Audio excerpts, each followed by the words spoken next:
The hearing today is in regards to the open records law, which is under consideration, Senate Bill 444.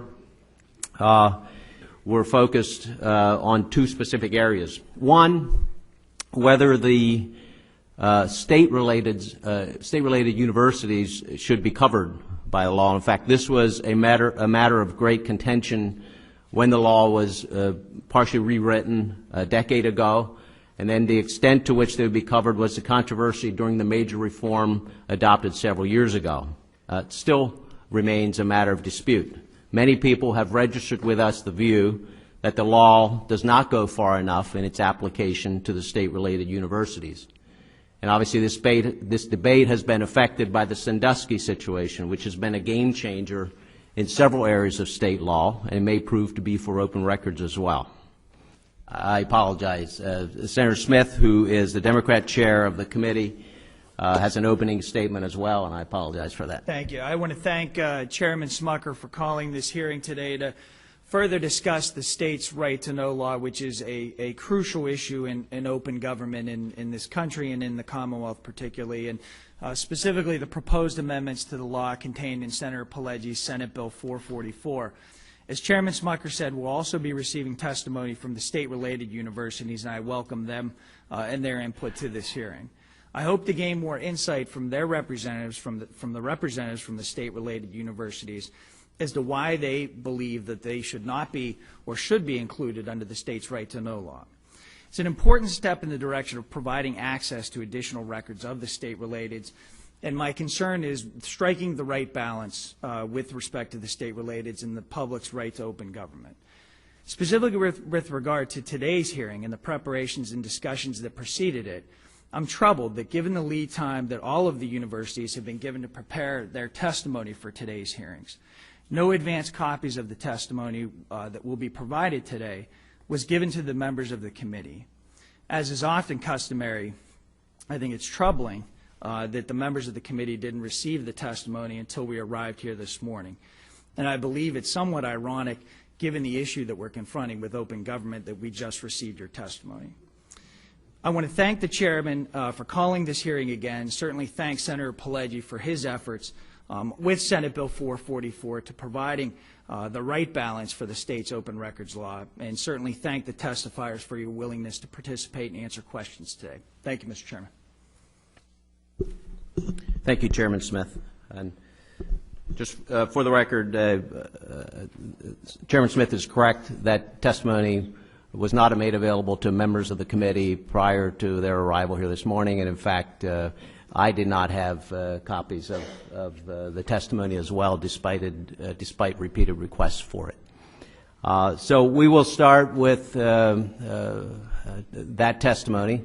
At least, assuming it's not that pile on your desk, we're going to ask you to present your testimony to the committee, and then we will provide opportunity for all the committee members to ask questions going forward. So you start with whoever you would like to be your first spokesperson, but please, again, be sure that your mic is on. It's on when the light is green, and please state your name and organization for the record before you begin your testimony. Thank you. Thank you, Mr. Chairman. My name is Paul Supowitz. I'm Vice Chancellor for Governmental Relations and Associate General Counsel at the University of Pittsburgh. And my colleagues will introduce themselves when their turn comes up. But with respect to Pennsylvania's state-related universities, Senate Bill 444 would bring the campus police departments within the full purview of the right to know law by including those police departments. And the state-related universities support that approach taken regarding the police departments of the state-related universities and including them in the right to know law.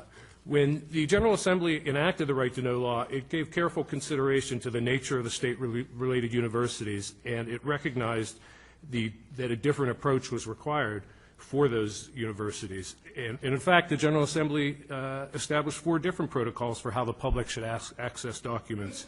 The definition of a public record and its availability to the public are different for state and local agencies, they're different for the legislature, they're different for the judiciary, and they're different for the state-related universities.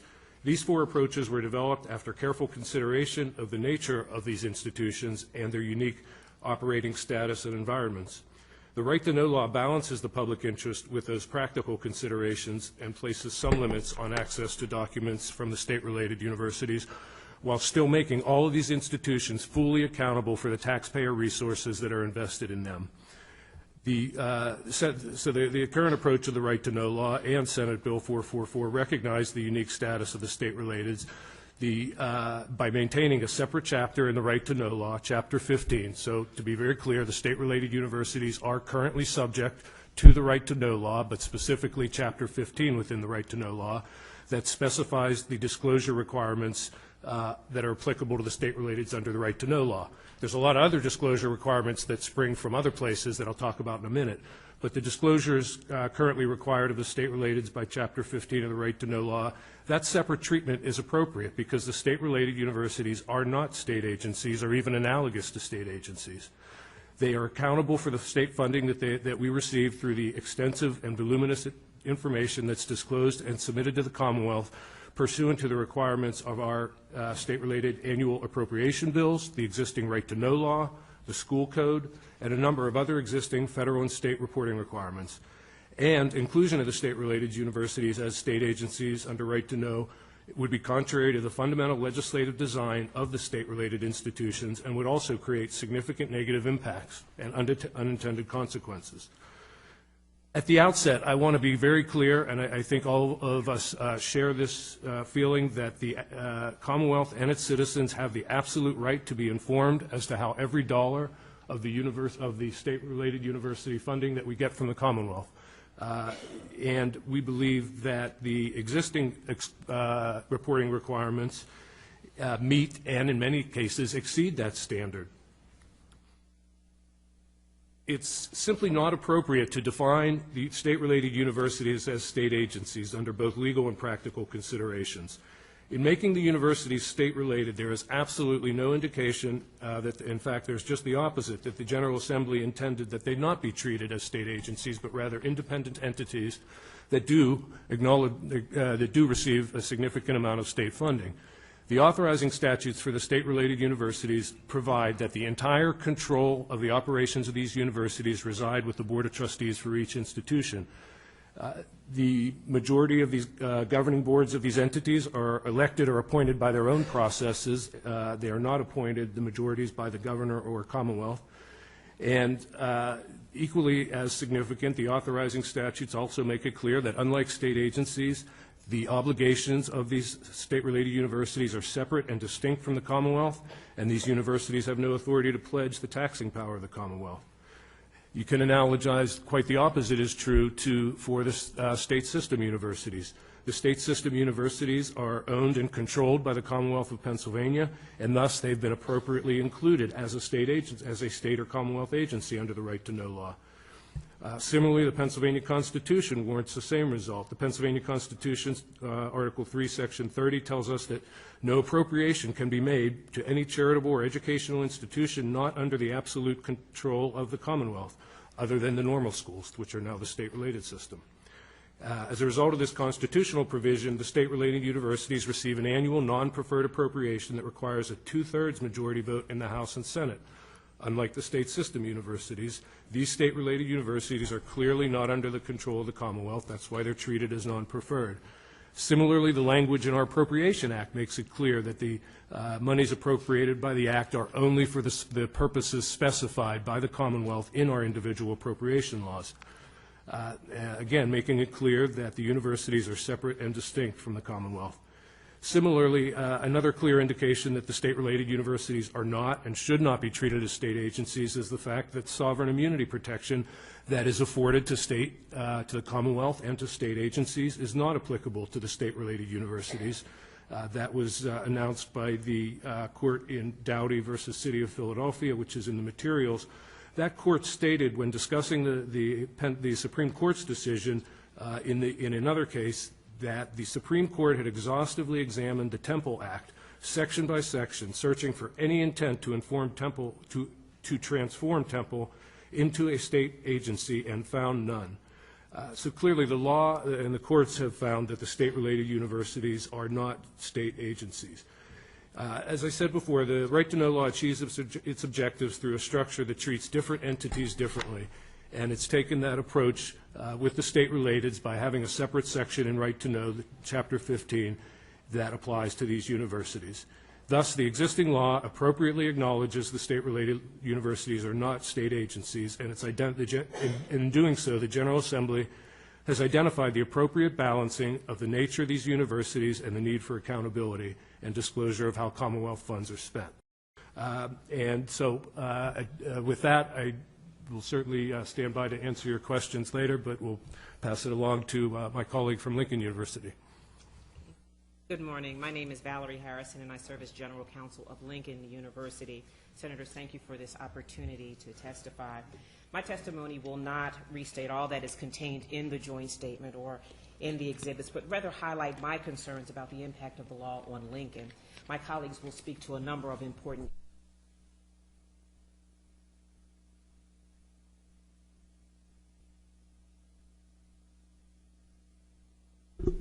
Let me stop you a minute. Your microphone, I don't think, is on.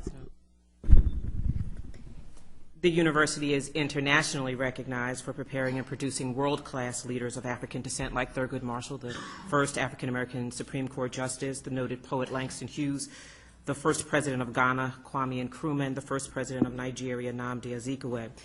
The inclusion of Lincoln as a state agency under the Right to Know law would impose a substantial administrative workload and costs while providing little additional substantive information as to how state funding is spent. Imposing additional regulations on the university would be an unfunded mandate that would place a significant burden on an already struggling institution. We have asked our staff to do more without a pay raise in 4 years, and in fact, this year had to cut salaries by 2% in order to maintain a balanced budget. We're currently operating under a hiring freeze, and we've already laid off a dozen employees this year. So employees are understandably stressed and overworked and continue to be asked to do more with less in order, again, to maintain a balanced budget. In addition, the disclosure of salaries of regular employees as required by the legislation could add additional stress and animosity within the university. So I'd like to reiterate, as my colleague has stated, that the state-related universities believe that the Commonwealth and its citizens have an absolute right to be informed of how every dollar of Commonwealth funds is accounted for, and that the extensive reporting requirements already in place actually allow us to meet and in many cases exceed that. We remain open and transparent to the citizens and to government officials with reasonable requests. Unfortunately, we simply do not have the administrative personnel to take on more. So I hope that this testimony is helpful to you in understanding the gravity of this issue. And I close by asking that you not treat Lincoln University and the other state-relateds as a state agency for purposes of open records legislation. And I remain available as well to answer any questions you may have. Thank you. Good morning, Senator Smucker, Senator Smith, members of the committee. My name is Steve Dunham. I'm the General Counsel of Penn State. I thought I'd give you a very brief overview of my perspective on state-related universities, Penn State, and higher education in the Commonwealth from basically my lifetime career spent in higher education. I have been at Penn State for a little over a year, started in mid-July of 2012. It's been a huge privilege. It's a wonderful university with a mission to die for. I've said just a mission that serves the Commonwealth in every way and makes me proud, and I hope makes the General Assembly and the citizens of the state proud. I previously came from Johns Hopkins University, a private university, was vice president and general counsel there from 2005 to 2012. They do receive state money. They receive lots of federal money, but it is a private university. In an earlier lifetime, it seems sometimes, in the decade of the 80s, I was the vice president general counsel of the University of Minnesota, obviously a fellow Big Ten institution, a public research university. And in between, in private practice, I represented probably 20 universities around the country, public and private, including major state universities. Based on that experience, my perspective is that the Commonwealth does two things, among many others, but two things at least, very, very well.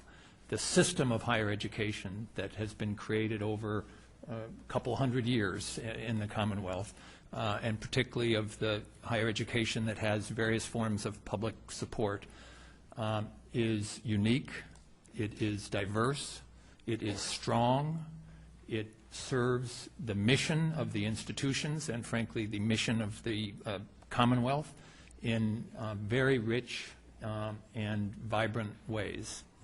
The right to know law in the Commonwealth is diverse. As was indicated before, it represents, provides different coverage for different kinds of state-related or state institutions, and those two match up. A diverse, strong, unique higher education system and a diverse, varied right to know law.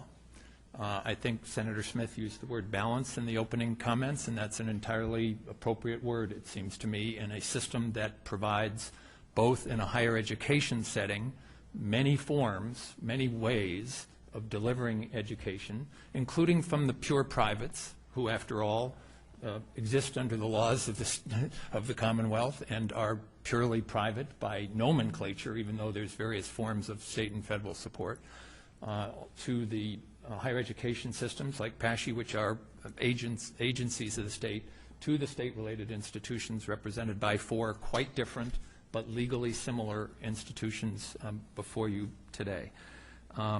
So the varied mission of the institutions and the varied legal nature of the institutions justifies, for reasons we can talk about more later, in our view, a varied treatment under right to know and the laws of the Commonwealth.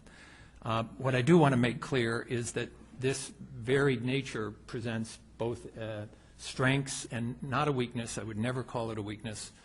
It's not, but a challenge to the best way to serve the purposes. The strengths are that the state-related institutions are able to compete in various ways with attributes. We are clearly public universities. I want no doubt about that. We are public universities and proud of it.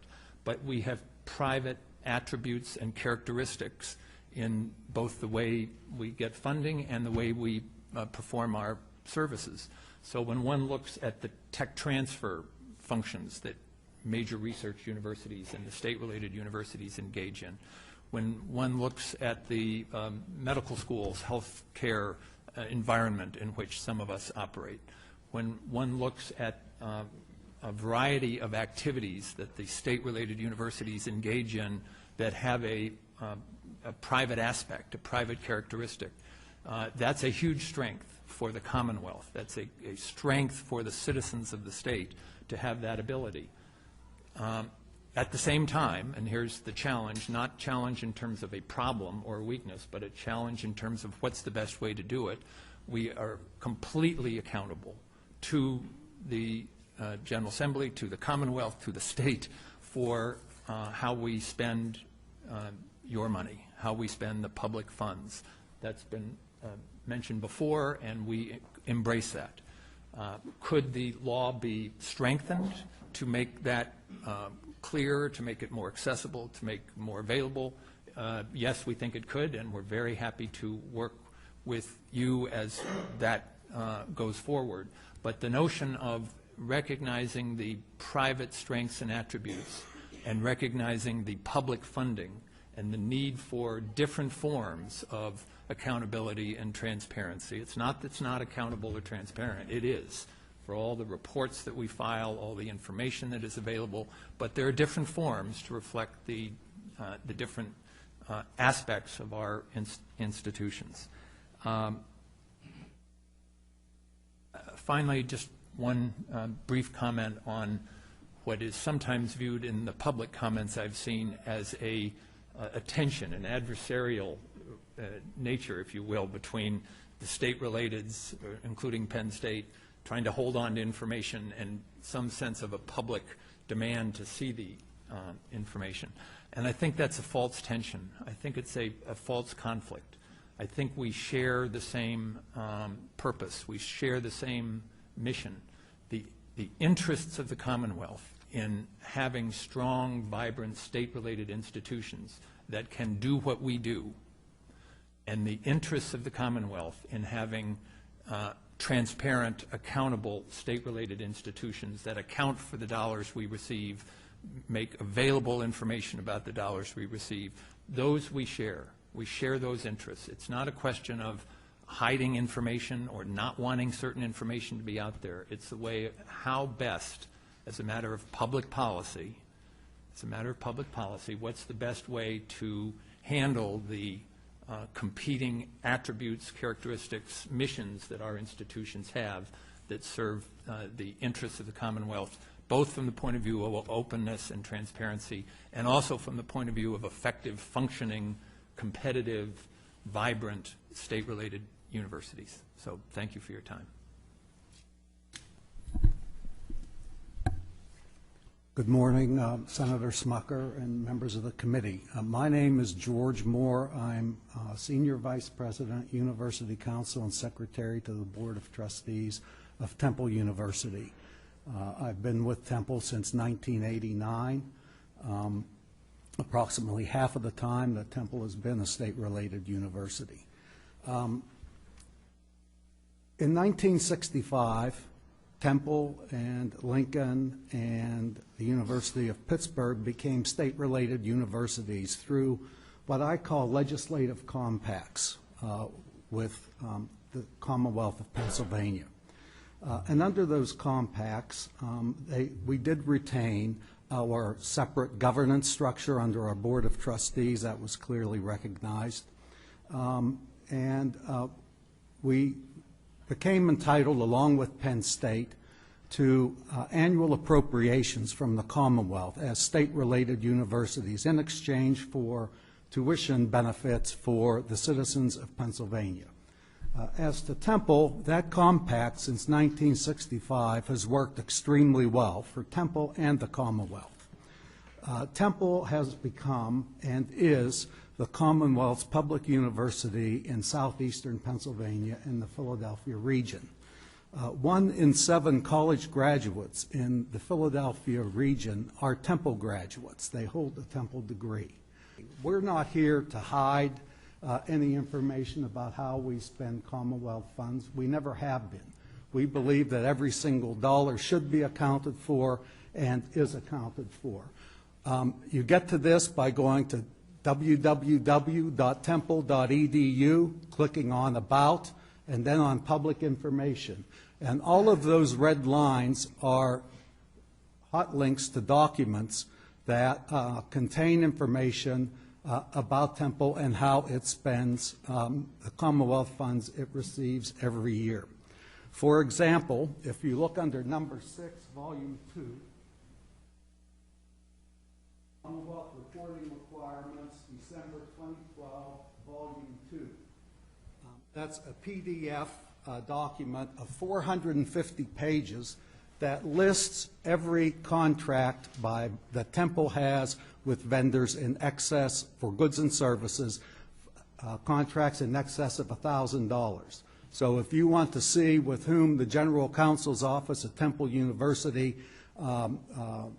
contracts for legal services and the amount that's spent in a given year, it's listed in there. If you want to see what the Government Relations Office of Temple University spends on travel and who it spends it with each year, it's there. Every dollar that we spend is accounted for in various and sundry ways already and publicly available. And as I said, this is on Temple's website. It's available to anyone and everyone that may want to see it and have access to it. If you go through each of those, and I could go through it, but I think I've made the point that I want to make, that each of those links represents substantial information about how we are already transparent and accountable. Senate Bill 444 also would make our police departments subject as local agencies, the same as every other police department in the Commonwealth. We agree with that approach. They operate under the same certification standards, go through the same training, have the same processes. They are the same as local police departments, and we don't object to their being included as local agencies under the Right to Know Act. Disclosure requirements that have been set forth already for us to comply with are sufficient to apprise the Commonwealth and its citizens of how we spend their dollars, and we appreciate every dollar that we do get. Rather than try to fit us into a category in which we do not belong and which would create unanticipated consequences and difficulties and added costs, that if there are any further changes that you would like to see under the Right to Know Act, that those be made by amending Chapter 15 so that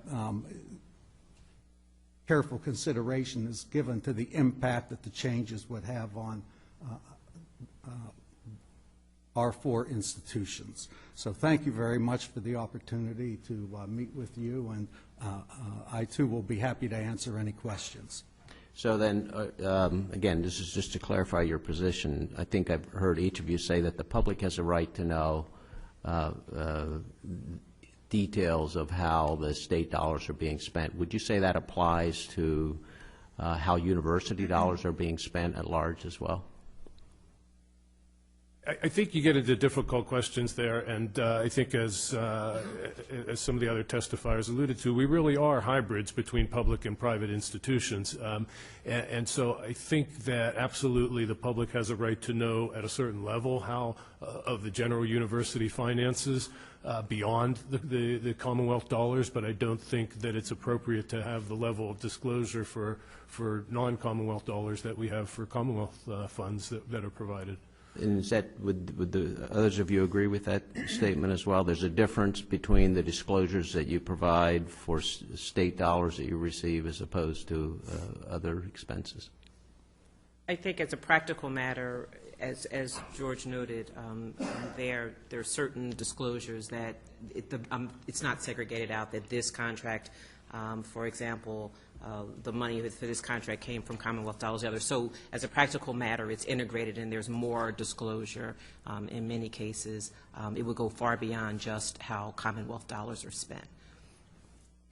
My understanding is the current sets of laws that require the disclosure in some instances require disclosures for all dollars, and George referred to certain contracts, and in other instances require disclosures relating to state appropriations.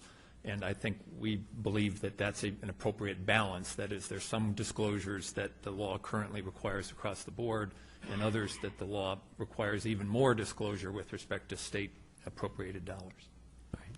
Thank you. With that, we'll go to questions of the committees. Chairman Smith, you want to start out? Thank you, Mr. Chairman, and thank you all for your testimony. It is greatly appreciated. Just want to start with the whole issue of the state-relateds not being under, quote, state control, and I certainly don't think anyone is making the argument that you are under state control. But is there a practical ramification to not being under state control that would lend itself to the argument that the state-related universities should not be under the state's right to know law while the state system schools are? So is it just a matter that we're not under the state control, so therefore we shouldn't be covered by the right to know law, or is there a practical implication to not being under the state's control that would lend itself to not being under the state's right to know law? I think there are a number of practical results of the fact that we're not a state agency. But I think you also have to look at the way, step back and look at the way the right to know law is structured, as we said, dealing differently with different Commonwealth entities, and then dealing differently with the very differently with the state-relateds in a separate chapter. But one of the clearest examples is the sovereign immunity question that I think I touched on in my testimony.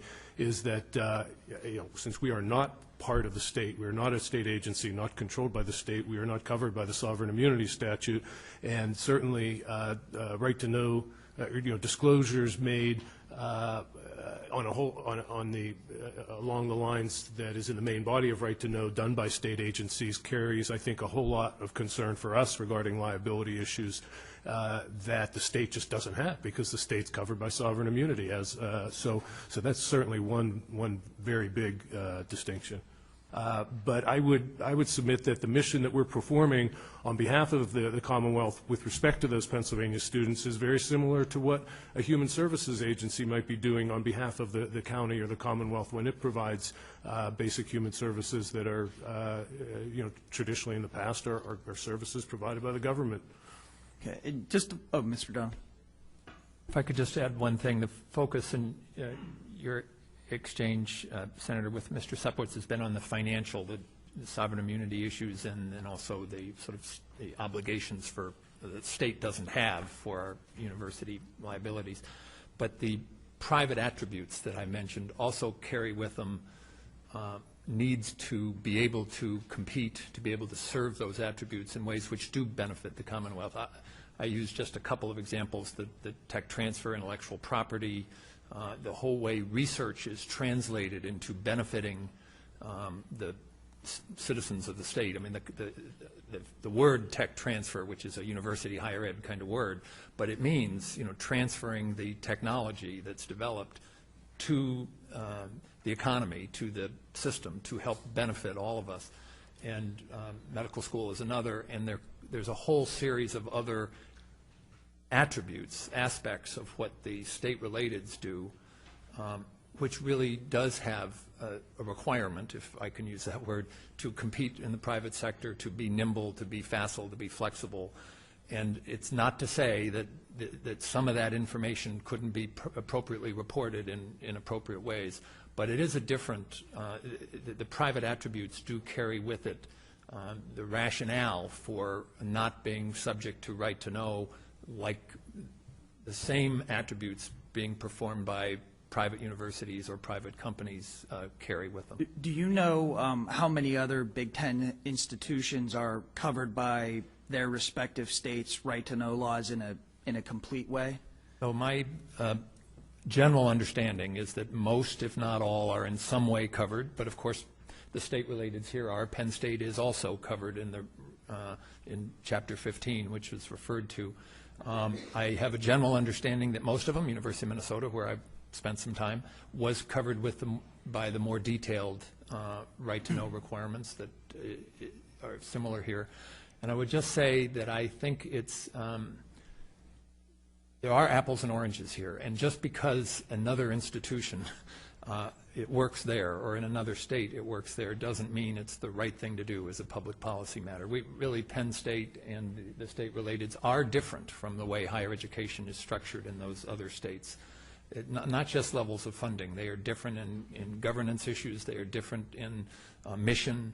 They are different in the way the structures are set up. They are different in the policies for enhancing revenues. So I think you are correct, the implication that the other Big Ten publics are more likely covered than we are here. But I think it's important to acknowledge that they are also different than we are here in real and important ways. Take the University of Minnesota, just for example, where and I'm sure the University of Minnesota engages in similar research, has intellectual property that it possesses, tech transfers, all of those commercialization issues. On that specific issue, and I think that is a legitimate concern that I think everyone has with respect to the state relateds being covered. We certainly don't want to prevent your respective institutions from being the economic engines in your communities that you all are, I believe. But on that specific example, not getting into whether Minnesota was under state control or anything in that context, but on the tech transfers, the commercialization, the vendor agreements, were those items covered under Minnesota's right-to-know law, if you recall? The answer is I don't. That was in a nascent stage of tech transfer in universities. The federal law that helped prompt a lot of the patent exchange was brand new, and and I simply don't recall. I do think there's a broader issue I don't want to lose sight of. By using examples, I don't want to suggest that those examples could be dealt with by, you know, an exception or two. I think that's, I think we have a broader concern. You know, the broader concern is the financial difference. The broader concern is the legal nature of our institutions. But it's also the broader need of these institutions to be able to compete more broadly in the marketplace and respond to differences. So I understand the temptation, if you will, to look at specific examples, and we could carve out an exception for that. And I don't think that solves our concern, because there's a broader need for us to respect the separate identities and the separate missions that we serve.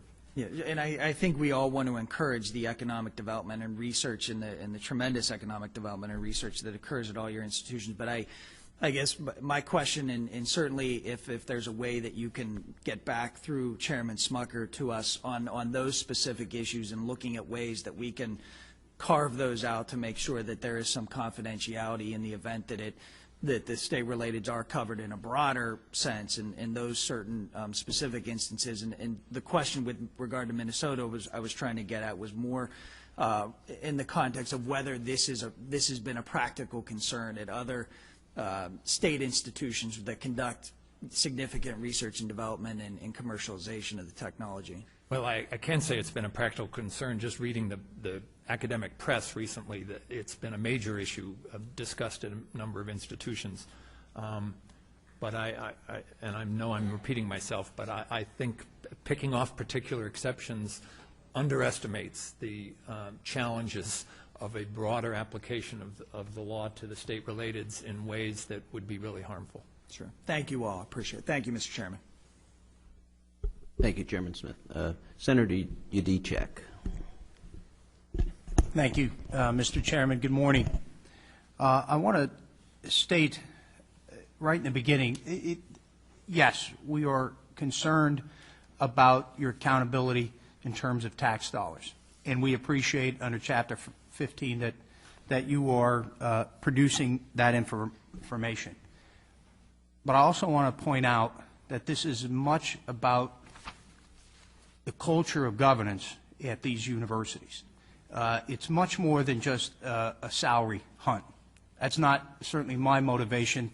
I'm not concerned about what the professor in the English department makes, partly because that may affirm my poor career choice, but I'm not sure that's exactly what we're getting at. It's really about the culture of these universities, whether you have a closed culture in terms of the Board of Trustees and their actions, in terms of governing these universities.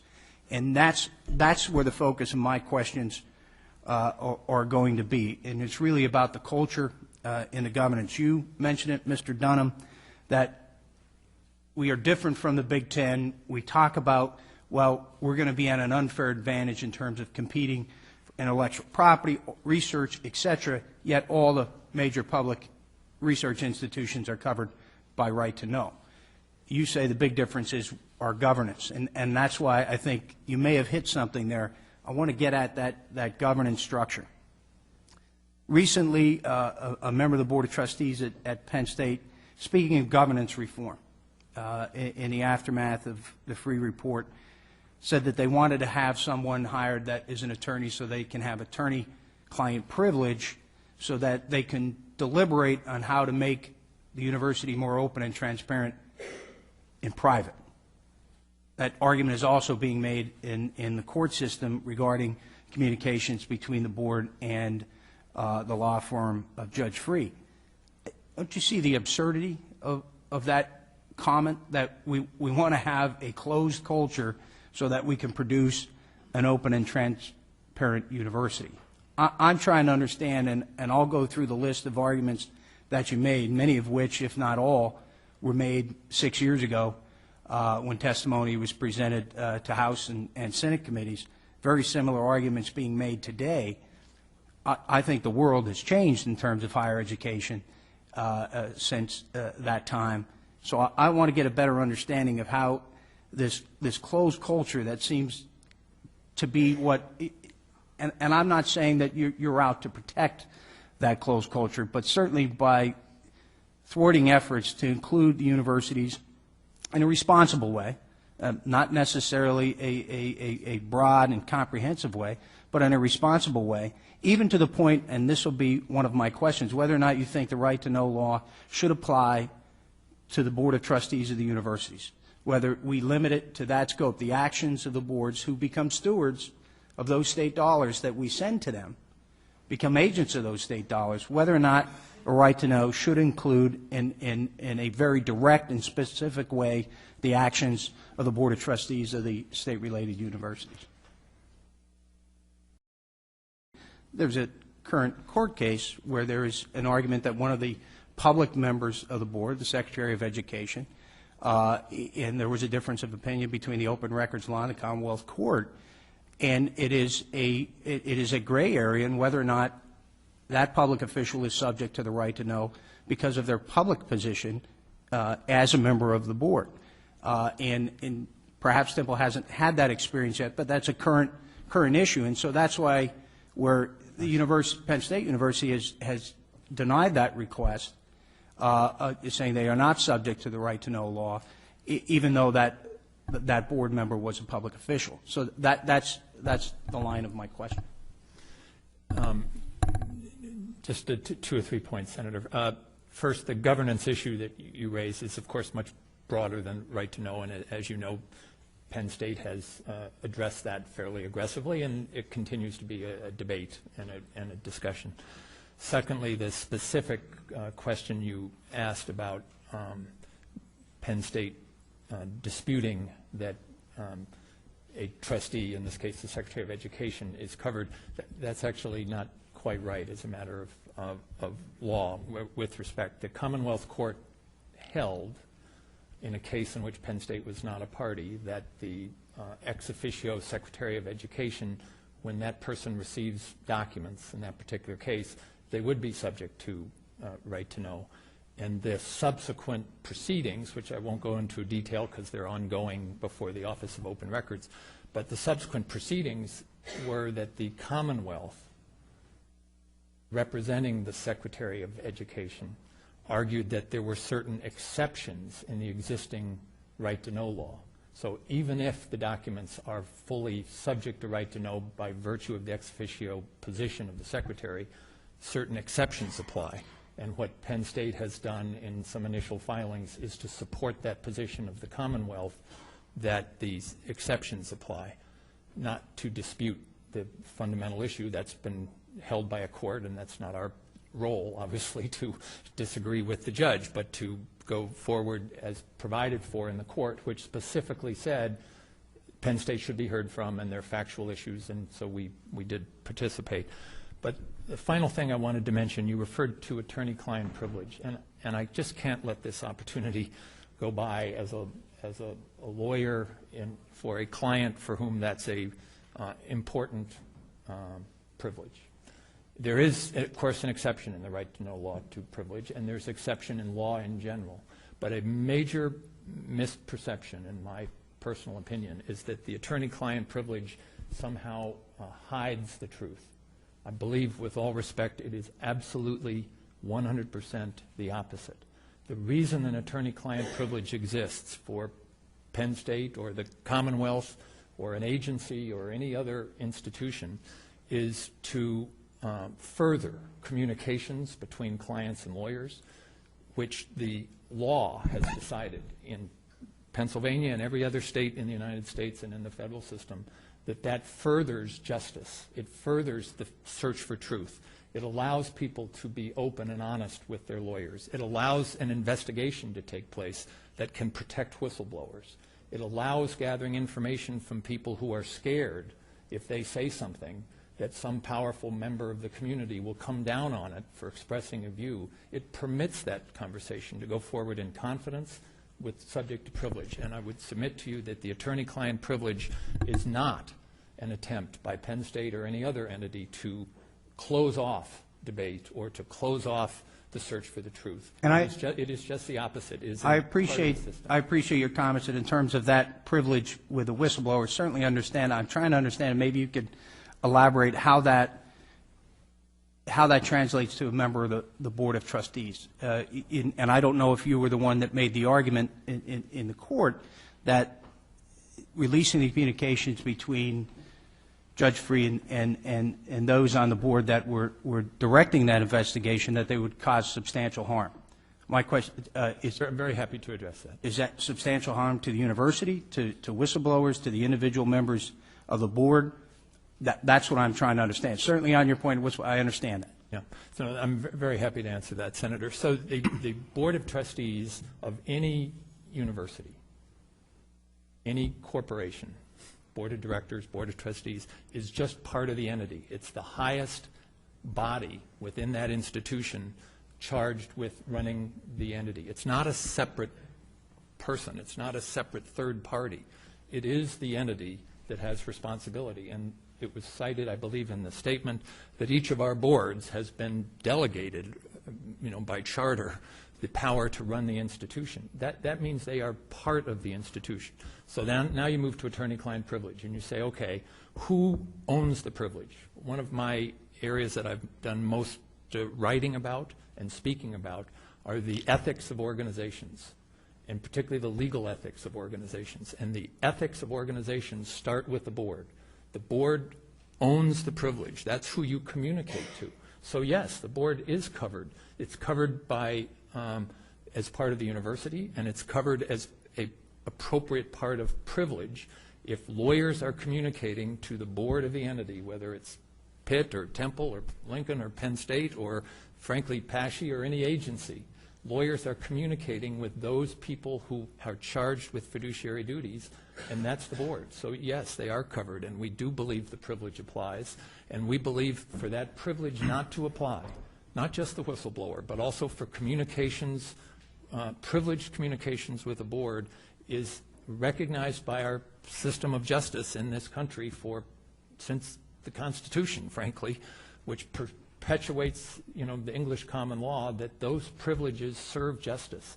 They serve the search for the truth. They promote the compliance with the law. They are not an attempt to hide anything. They serve justice and promote truth, and that does include the Board of Trustees.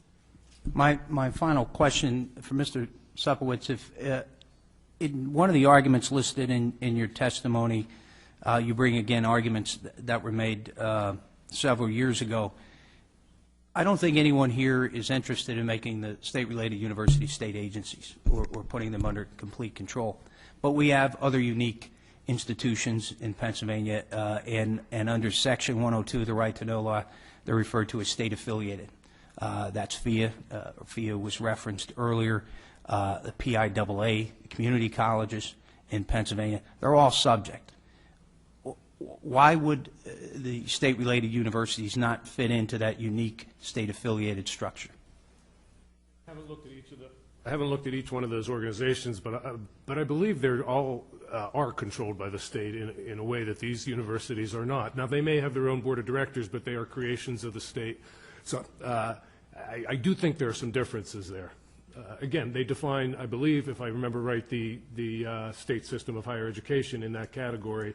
And if I'm remembering right, all that state-affiliated does is say these state-affiliateds are, for purposes of this law, are Commonwealth agencies.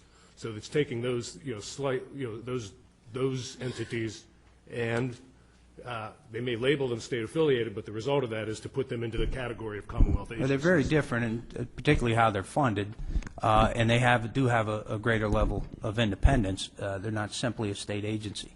So I think in trying to get to a place where this committee is trying to get to a responsible level of accountability through the Right to Know law, you've already conceded that in your testimony that the police department should be under that law. I think we need to continue the conversation to find ways to improve it where it's not an overdue burden on the universities. It create an unfair playing field for you with your other universities. But I think there was enough evidence that other schools that are doing tremendous work in terms of research, the University of Michigan, not the best of football teams, but they have a pretty good research institution there. They found a way to deal with vendors like Nike and Pepsi. They found a way to deal with their intellectual property.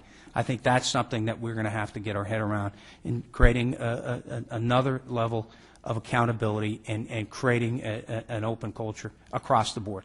So I want to thank you for your testimony. And if I could just respond for a minute, I do think that folks up here have said that if there are things that the Commonwealth believes it needs that aren't being provided at this point, that we certainly welcome to entertain that discussion, but we do believe that they belong in Chapter 15 of Right to Know.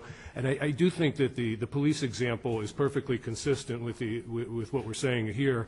Our campus police, if you look how they are authorized under a separate statute which gives them all the powers and duties of a municipal police department. So essentially they are they are the same, and therefore it makes sense to treat them as such. But just to reiterate, we certainly welcome the discussion. Thank you, Senator Udicek. Senator Dinniman. Yes, thank you. You started this by saying that all four institutions are the same based on the 1965 Commonwealth Compact. And therefore we should treat all four the same way. But that's not the case statutorily. Statutorily, Penn State is different than the other three institutions. Statutorily, Penn State goes back to the 1850s as an agricultural institution. And statutorily, there is law, both in, if my memory serves me right, in 1907 and again in the 1920s, defining the relationship, the governance relationship and other relationships between Penn State and the Commonwealth. Therefore, it seems to me, and I'd like to ask the Consul this, that Penn State has obligations in terms of right to know that are different than the other three. The other three had no relationship with the Commonwealth in any financial way before 1965. Penn State, the other three could argue to use the words, we're not creatures of the state. In fact, that's Ms. Supplement's was your very argument. But Penn State is a creature of the state when it was created. Now, I make this argument in relationship to right to know is because you as an institution have gone about changes recently on your Board of Trustees, some which are very positive. You've gone about assuming that you are covered in all these matters by simply going and submitting a document to the Department of State under the essentially Nonprofit Act, a Nonprofit Corporation Act. But I would contend, and part of the reason we're doing legislation supported by my two colleagues to my left and others, is that you have avoided your statutory obligations in terms of your governance. The governor, for example, could say, I'm not a member of the Penn State Board. You could agree to that. But statutorily, he is. And no authority other than the legislature has the right to declare that. So when we're dealing with right to know, sir, we believe that there are differences in Penn State, and we believe that Penn State has not addressed those differences in terms of, because you are indeed a creature of the state, and it's different than our relationship of the other three institutions that were established by the compact. And so I wonder if you could address that and why you assume that you can ignore, and you're their lawyer, so you're advising them, why you assume you can ignore statute. Well, Senator, as we discussed briefly before the hearing start, we do have a disagreement with you on the legal history of the nature of Penn State. But I would say specifically, and I'm happy to continue that conversation in any appropriate forum that you would like, specifically as it applies to right to know. Penn State is defined as a state-related institution. It was defined as a state-related institution in the law. It's defined as a state-related institution much earlier in various laws.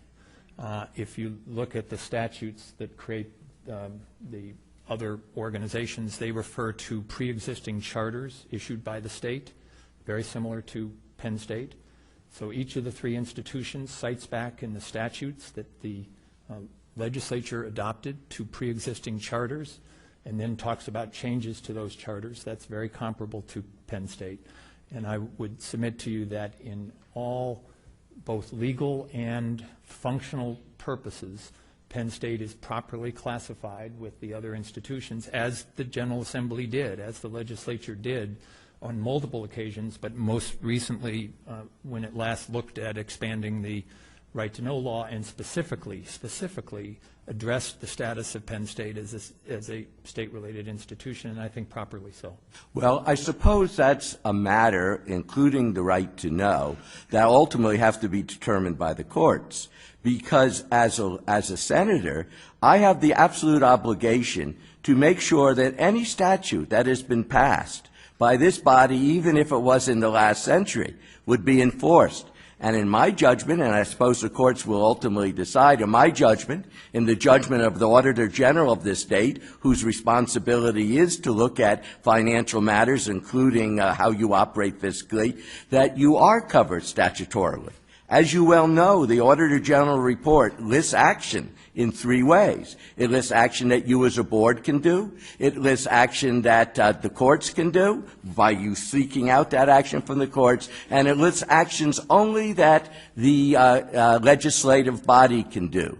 So in essence, whether we're talking about right to know, whether we're talking about governance, whether we're talking about the Ethics Act, we are, in essence, having a difference of opinion upon which the chief financial officer of this Commonwealth, both the President and current, believes, and through their legal research, and which you as their consul are advising them is to be your belief. So I agree that it can't be settled at this moment in time, but in terms of our consideration for right to know, we want Penn State to understand that you are, from our view, under a different statutory obligation, and now, of course, is not the time for us to determine that.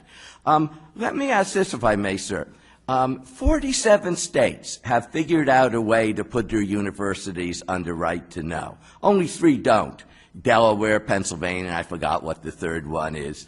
How come 47 states, and all these education systems vary? I mean, they're not all direct that this is how you're structured in 47 states, and Pennsylvania, for some reason, is not structured the same way. They've all figured out how to handle the research, which I think was Senator Smith's question to you. Why do you find it so troublesome and so difficult? I was at a program last summer speaking to the National Association of College and University Attorneys on governance.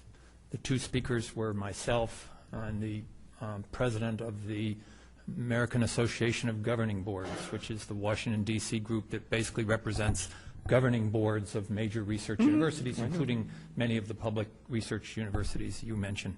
And when he introduced the issue of governance, he said, of course, Penn State is different from every other public university in other institutions because its status is much more autonomous, much more private, much more separate in its historical history. So I would submit to you that the issue of the legal differentness, and this is what I tried to say at the outset, Penn State, and I think it's the great wisdom of the Commonwealth. I think we should be celebrating it, not worrying about it. We should be celebrating the uniqueness, the strength. I believe this legislature and your predecessors have shown great wisdom and inspiration in creating a system in which the state-related institutions, including Penn State, are somewhat separate, do have private attributes, and do therefore come under different kinds of right-to-know open records laws than public research universities in other states, which are frankly different. They just are different. My history with the University of Minnesota, that tells me that. I've done work for Michigan State. I've done work for the University of Iowa. I've done work for the University of California. I've done work for California State University. They're all different. And to try to put a cookie-cutter approach to them, I'm not suggesting, Senator, that's what you're suggesting, but I am suggesting that just looking at how others do it doesn't answer the question of what's best for Pennsylvania, what's best for the Commonwealth, and what's best for our great state-related institutions, including Penn State. The problem, sir, with your comment is that if we celebrate the wisdom of the past, then we also have to celebrate what happened at Penn State in terms of the Sandusky case. And, sir, that's why we're here today talking about right to know.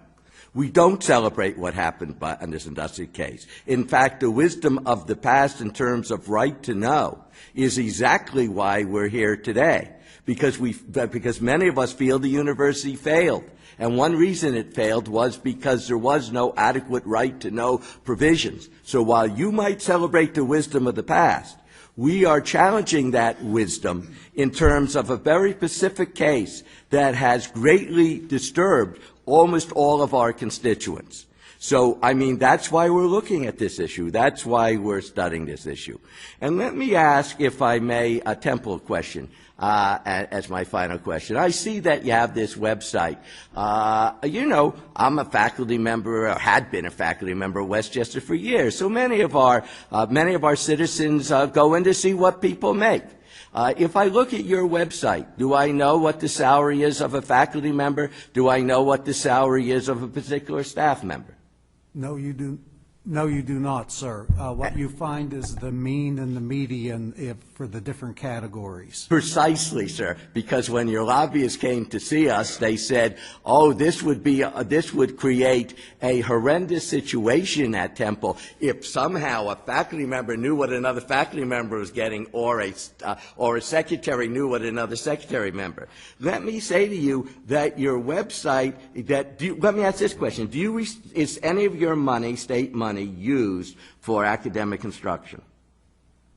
All of the state money is used for academic instruction. Then your statement that any money that comes from the Commonwealth is apparent to anyone going in there. The person's question is not what the median income is. The person's question is, what is the salary, not just of the top 25 people, sir, but the salary of a Pacific secretary, a Pacific employee, the state system, and any state employee, and many state and even agencies that we give money to, will have to give that information when they're asked. And I, having been on the faculty for Westchester University for 38 years, a lot of faculty didn't like it, but let me tell you, it was a good thing, because the public had a right to know who was earning what. And so all I'm trying to bring up in this case is, yes, you have a website, but what we're trying to say is, being under further review, such as this is a perfect example. You claim that we have access to everything. Your lobbyist tries to say, no, don't do more right to know. I'm just telling you the conversation that the person had with me. Because if you do right to know, you, God forbid, could figure out the salary of individual members, and somehow this was harmful to the university. It's not harmful to the university. It's a public's right to know, and so even with the website, you're still depriving us of information, sir. And that's what we want to change. I respectfully disagree, Senator. Well, all right. Is your salary on the website? Yes, it is. Because then you must be one of the top 25. I'm an officer. An officer. But you believe, Temple University's statement here today is that no faculty, no staff member of the university's salary should be printed there, even though Commonwealth money is used to pay their salary. Yes, I don't believe that's necessary to show how Commonwealth money is spent. Each and every cent for each and every person throughout the university. Then you believe, sir, then that right to know, the way it operates in the state system, and the way right to know operates in every agency of this Commonwealth, is wrong in printing that information. Because what's good for the goose is good for the gander, sir. Are you saying that is wrong? It isn't the way I would do it, sir. All right. Thank you very much. Thank you, Mr. Chairman. Thank you, Senator Dunham. Senator Corman. Just briefly, Mr. Dunham, since it was brought up, to the best of your knowledge, if Penn State was completely under the Right to Know Act, treated like a state agency, was there any information of any activities of the administration involving the Jerry Sandusky case, or any activities of Mr. Sandusky himself would have come to light any sooner than what they have under the current law? Senator, we were discussing that this morning. Of course, I wasn't here at the time, but I don't believe so. I don't believe there's a connection, frankly, between the horrible things that happened by Mr. Sandusky and the right to know law, and whether it does or doesn't apply, and whether it does or wouldn't or wouldn't have surfaced information. In my understanding, the answer to that is no, there's no connection. I asked the reporter who broke the story that same question, and she had the exact same answer as you did. Thank you. Thank you, Senator Corman. Senator Blake. Thank you, Mr. Chairman, and thank you to Chairman Smith as well. I want to thank you, Ms. Harrison and gentlemen, for your testimony, and I want to give a little background as to why I'm here. I'm not a member of the State Government Committee, but I had, and I probably should go on record initially in my remarks to commend, as I have always commended, Senator Pileggi for stewarding the right to know law to the Governor Rendell's desk for signature, because it was a sea change in the relationship of the Commonwealth to its citizens. I actually had an interest in this quite simply because I happened to be an executive officer in the executive branch of government at DCED when the Office of Open Records was established there by statute and had proximity to its executive director on an ongoing basis. And as a result of that proximity, and actually to the points of my other colleagues here, in the wake of the tragedy at Penn State, began to wonder if there was a flaw. Notwithstanding, Mr. Dunham, your earlier remarks about a false tension, it was not false from where we're sitting. It felt like a real one. And I think that that's probably, again, to my colleague's point, although he has a lot more passion and a louder voice than me, what brings us here. Senator Smucker mentioned earlier in his remarks that that issue, that tragedy, has had an impact across a lot of legislative initiatives, including this one. I am someone who introduced the law regarding casting a net over all of you as a state agency. I have now monitored the reaction to that, and I've watched and I've looked with great care at your testimony today, and I'm persuaded by some of your arguments, and yet I'm still trying to find, again to the chairman's remarks, balance between what the citizens expect of you, what we have an obligation to guarantee that they can get from you, and with respect to your receipt of state dollars. So with that, I think this issue that has been so compelling to me, Mr. Supowitz, is the issue of sovereign immunity. And I guess the question worth asking to you, Mr. Dunham, is had we included you as a state agency when the original right to know law was originally adopted and signed into law, the victims of this tragedy would have no recourse. Is that a fair assessment? Senator, I'm not an expert on the scope of the causes of action against a state agency or an entity that does have sovereign immunity. I would just say that the two things. The financial challenges to Penn State caused by the Sandusky crisis, including the claims by the victims and others, have been Penn State's problems, not the state's, because of the fact that we do not have sovereign immunity. So the financial focus and pressure is on the university, not the Commonwealth. Secondly, Penn State has done its very, very best to respond to, from fairness, efficiency, justice, to the claims that have been brought. So you've seen some of those resolutions in the newspapers. I won't comment further about it here, but we've done our very, very best to step up to the plate and deal with those matters properly. What would have happened if sovereign immunity applies? I frankly don't know, but I would say that that the fact that we have stepped up, I believe, is in the best interests of the Commonwealth and of the university and of the victims. And the fact that we did not have sovereign immunity was, in many people's minds, a concern about the financial status of the university, and we've done our best to address that within the context of our available resources. Thank you. And I think it speaks a little bit to Mr. Supowitz's earlier remarks about everyone who gets touched by state money. Ought they have that protection? I think it gets to be a very slippery slope. There might be something to be said for the what I would call counter incentive for ethics and appropriate conduct without such protection as a result of being a recipient of state money. But I do want to I do want to ask you a little bit more about disclosure, and I commend all of you for your recognition of the issues related to your public safety and your police departments as local agencies. I think that's completely appropriate, and I commend you for that. I think that has something to do with the early rub here, by the way, with respect to some distinction between your public safety departments and other comparable local agencies throughout the Commonwealth. But also the issues that surround, like as an example, it was of concern, again, to legislators whether or not any state dollars were being used to meet the financial obligations associated with that. I think you disclosed voluntarily that that was not the case, but you were not required to do so. Is that correct? Yes, that's correct. And I also think the issues that you raise in your written testimony and that you've stated publicly here about the distinction between these institutions and others, and the fact that there is a Chapter 15 in the Right to Know law, I think speaks to prior deliberation on the matter and an appreciation. But I am still, in line with my colleagues, particularly Chairman Smith, who mentioned earlier this issue of the distinction between, and I think you've mentioned this a couple of times, Mr. Dunham, but I want to be clear.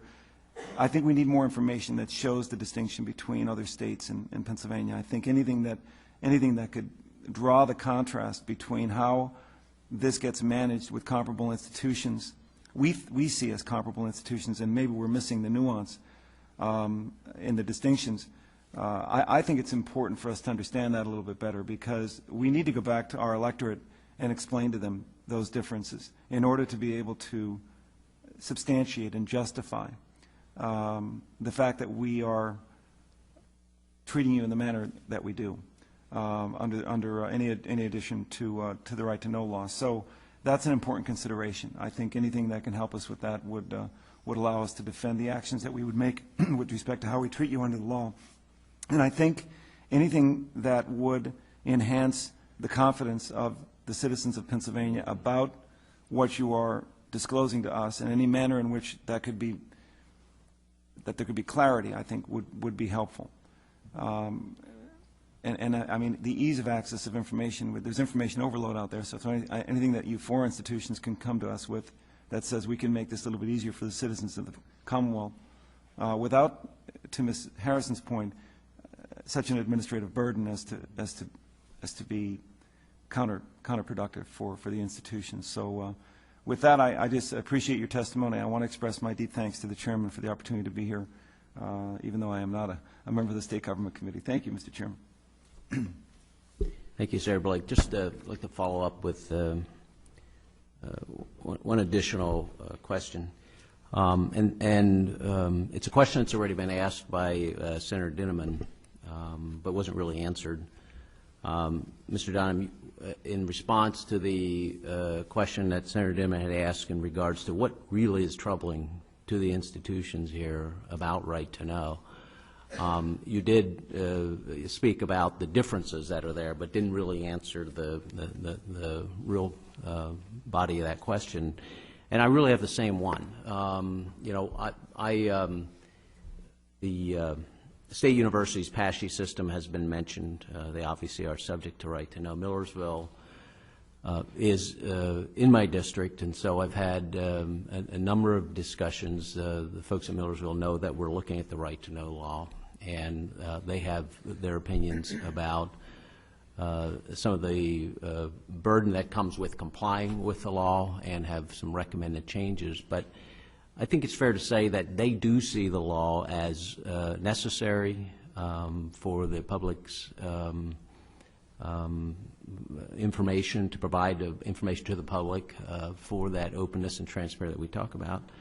And I think they also, I think it's also fair to say they see it as helpful in ensuring that we have a good governance and governance structure in the university.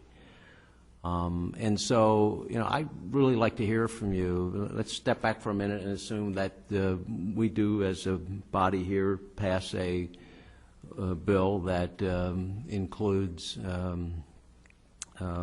each of your universities. You would fall under the Right to Know law, and it gets passed.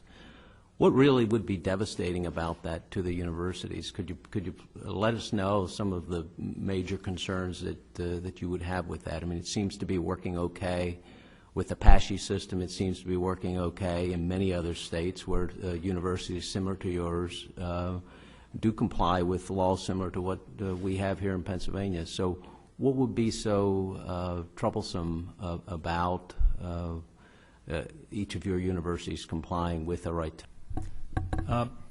Senator, I think it's an entirely good and appropriate question, and I think in an ideal world we could give you, 10 specifics of why it would be a problem, and there are some. But I would answer the question a little more broadly, which is, in addition to, in our current structure, not having the benefits, if you will, of an agency, whether it's sovereign immunity or additional funding, whatever, that being subject to the right to know in its full scope beyond Chapter 15 is inconsistent with the various private attributes that our universities undertake, not with the public attributes. We need to account to you for every penny on that basis. But the private attributes, the best lesson of why that's not good public policy, I would say, is look at the privates. The private universities all over this country and in this Commonwealth don't make available. They don't think it's a good idea. They don't think it serves their mission. They don't think it serves the states in which they exist to make this information available because it interferes with some of their private decision making. I used tech transfer and medicine as 2 examples, but we could go through a lot of others. We could go through faculty research. It's a huge part of Penn State. We had requests at the University of Minnesota that were some of the most problematic, where public people citizens would request, we want information on Professor X research about product Y, and it was for a products liability case, or it was for a competition. It wasn't to benefit the university. It wasn't to benefit the state. It was to benefit a private party for private gain off the backs of basically the public university. And I can't give you a comprehensive list. We tried to include some of those in the written materials. But I think just broadly speaking, it's additional regulation. It's not the cost for Penn State. That would be not right for me. It is for Lincoln. It is for Lincoln, and I understand that. I'm not here to plead poverty, but I am here to plead the policy, the principle, the public policy, the principle of the benefits the university can provide to the citizens. We can provide those benefits better in a variety of ways if we are not subject to this additional regulatory restriction, not just because of the time to deal with it, but much more importantly, because of the potential interference with our ability to act in the best interest of our mission without the restraints that such a straitjacket law, if I can say that, and I understand that it's not a complete straitjacket, there's exceptions, there's all that, so I completely understand that. But it does restrain the ability of Penn State to serve its mission.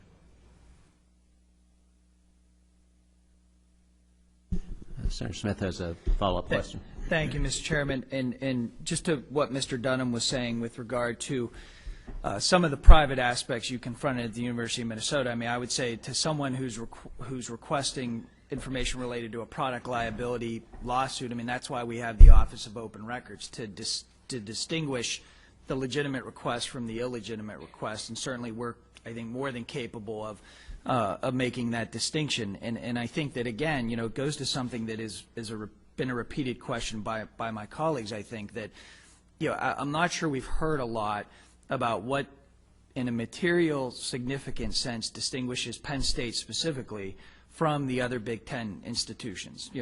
Most of whom, if not all of whom, are covered by some aspect, either in a robust way or in a limited way, by their state's right to know law. And those states and those institutions have somehow made it work, and they've continued on with their research and development. They've continued on with their commercialization, their tech transfers, all of the great things that Penn State does, all of the great things that the University of Michigan or the Ohio State University does. And, in those situations, right to know does apply. And, I would just, respectfully remind you that your own testimony was that Penn State's mission is to serve the Commonwealth. And that in a material way is much different than what a private institution's mission statement is. And I think that is one of the key differences when you look at whether the state-related should be covered by the right to know law, and specifically whether Penn State should be covered. That mission statement goes to the heart of what the Commonwealth does, I think, and that is a real difference than a private institution, pick any one throughout the Commonwealth of Pennsylvania. And so I think that's the thing that keeps coming up in my mind, that we really haven't heard what's distinguishable. And just to piggyback on Chairman Smucker's question, not just what are the negative effects, what are the negative ramifications of the state-relateds being covered by the right to know, I think is an excellent question. What are the practical effects? But what practical effects are felt by the state-relateds that aren't felt by a local school district or by a local municipality? All of the concerns, or 99% of the concerns that you all have expressed, would apply to the local school district. The cost, the overly burdensome nature of the request, the fishing expeditions that occur, those are all things that occur with everyone who is subject to the right to know law. So I would just ask you, I think, to consider what are the specific differences and the unique differences that you all face that local governments don't face, and other Big Ten institutions in particular don't face, that would distinguish you all. Thank you, Mr. Chairman. Mr. Chairman, I have just one very, very, very brief thing. If right to know goes hand in hand with state ethics requirements, because part of right to know is to know any conflicting interests about board members, do you have any objection to being put on to those who have fiscal control, such as being put under the State Ethics Act? We're not talking about faculty. We're not talking about staff. The State Ethics Act only is people. At the state system, it's only really the administration, the deans, the president, those who have to. Do you have any, since they're connected, I just wondered if you had any objections to that.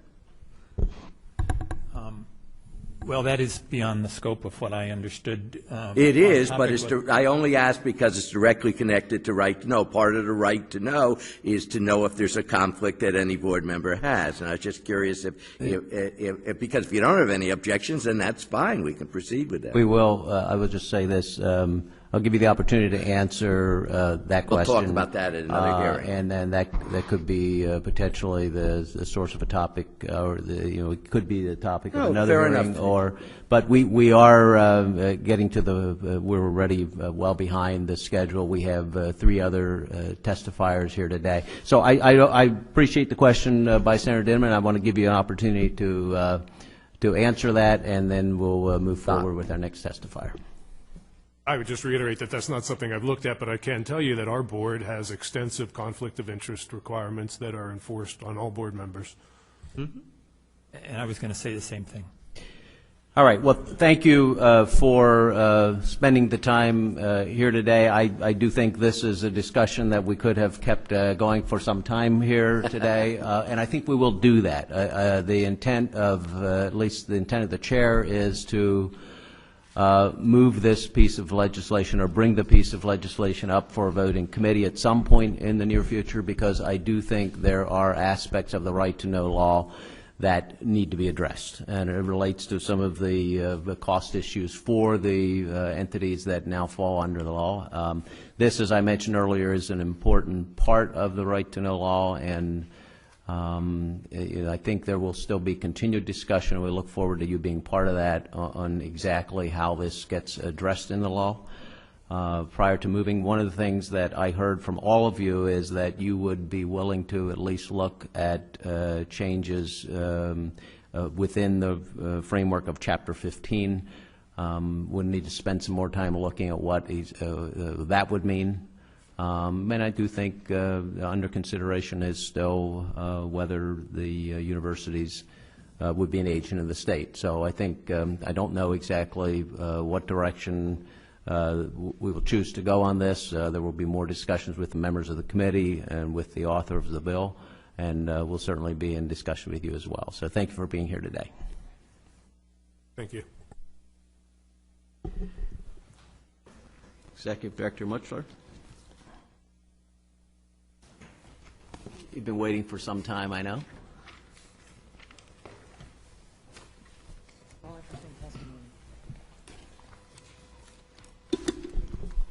Mr. Chairman, good morning. I'm Terry Mutchler with the Office of Open Records, and I'm joined today by Nathan Byerly, who's the Deputy Director. Today we're going to divide this up a little bit, and I'm going to talk to you about state relateds and inmates, and then Nathan is going to talk to you about some of the bigger issues with 444. First, I'd like to, as you know, thank Senator Pileggi. He continues to be such a stalwart advocate of the right to know law and of the Office of Open Records, and we would have no measure of success without Senator Pileggi's help and support. And I'd like to also obviously thank the chairman, both chairmen, who have spent some time with us at the Office of Open Records to see firsthand, how this works and what we do. Today we tried something a little different. I'm not sure it exactly worked. We've provided the committee testimony over the course of years that we've dealt with you, but this time we were going to try to provide you sort of a block-by-block highlight. I don't know if that worked better than actually advanced prepared remarks, but I'll just give you a few highlights for us. Our role at the Office of Open Records and being before you today obviously is to help you as you create the best formulation of a right-to-know law, and also to assist you as you decide whether to cover Penn State, Temple, Lincoln, and Pitt, or how far to go with inmates. And so, to that extent, I'd like to just talk to you a little bit about both what we've heard today from the state relateds, but more specifically to avail ourselves to you with any questions you might have about how this would work. I think that it should not be overlooked that, well, let me start with this. The Office of Open Records has consistently said that any time you have state dollars being spent, there needs to be state accountability for that. So it's no secret that the Office of Open Records has made those statements in relation to the state-related institutions. Obviously, it's up to the legislature to decide, what those parameters are going to look like and how far they're going to look. But I do think it's significant that, and I'd like to point the committee to the recent case that was referenced here earlier from the Commonwealth Court, the Bagwell decision relating to Penn State, and just give you one little piece of history related to it, because I do believe it sends a signal as to what the court's thinking here.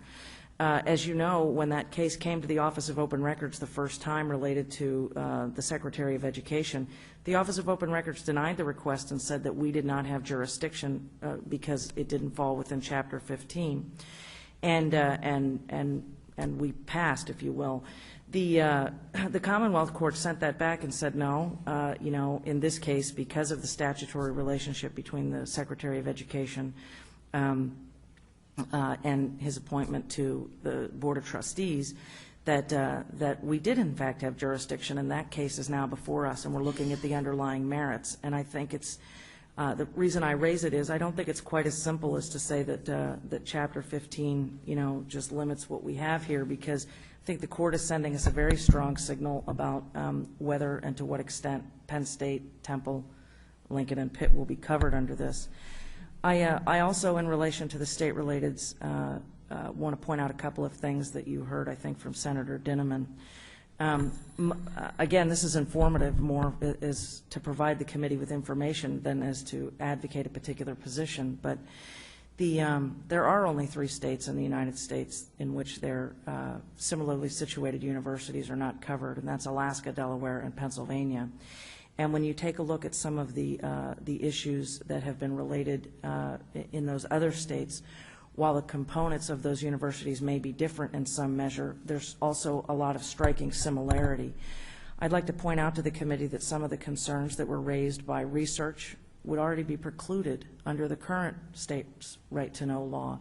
You would not, under Section B14 of the law, you would not get a whole host of information related to research, development. I'll just take a moment and read it to the committee so you're up to speed on that with this. It says, some of the material that can be held that's not considered a public record is unpublished lecture notes, unpublished manuscripts, unpublished articles, creative works in progress, research-related material. I think that's significant in addressing some of the concerns raised earlier. Scholarly correspondence of a community college or an institution of the state system of higher education, or a faculty member, staff, employee, guest, or student thereof. Academic transcripts. Also, you would also have the ability to avail an institution to avail itself to the exception that would talk about revealing trade secrets or confidential proprietary information. That's also already off the table, as is donor information. Just to give you a parallel example that I think is pertinent, and I mean it to be more pertinent than provocative, but if you look at PASHE and the way it's set up, and you look at Penn State in this particular example, there was a case involving East Stroudsburg University in which there was an allegation that a member of the administration was trading sex for scholarships at East Stroudsburg University. A reporter attempted to get information related to that under the right to know law, and there was some dynamic about whether the information was contained by the private university foundation or by the university itself.